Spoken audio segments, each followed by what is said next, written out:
हे ऑल आज सकाळी सकाळी डॅन्ड्रफ हा का होतो त्याबद्दलची इन्फॉर्मेशन त्याचा व्हिडिओ मी शूट केला. तो शूट केल्यानंतर दुपारच्या वेळेस दिदू आली होती स्कूलवर, कारण की उद्या आहे तिचं फॅन्सी ड्रेस कॉम्पिटिशन आणि त्याचे काही वस्तू आणायच्या होत्या. त्या आणण्यासाठी आम्ही गेलो गिफ्ट गॅलरीमध्ये. तिथे गेल्यानंतर तिच्या फॅन्सी ड्रेस कॉम्पिटिशनची मला गिफ्ट घ्यायची होती, तेही घेतले आम्ही, कारण की उद्या तिचा कॉम्पिटिशनमध्ये ती बनणार होती ट्री आणि त्यावर देणार होती ती स्पीच.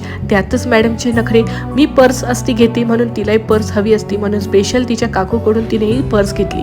आणि मग काय शेवटी गिफ्ट गॅलरीला गेलो आणि तिथून तिच्या ज्या वस्तू होत्या जे ट्री बनण्याच्या त्या सगळ्या आम्ही घेतल्या.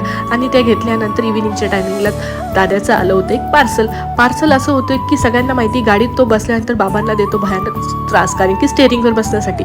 मग काय एक व्हील स्टेअरिंग आम्ही आणली होती त्याच्यासाठी, जेणेकरून बाबांच्या साईडला ते बसावता येईल आणि तोही त्याच्या मस्त गाडीचा आनंद घेईल. आणि मग काय त्याच्या व्हील स्टेअरिंग सोबतच आमचा संपला आजचा दिवस. भेटूया नवीन ब्लॉग सहित.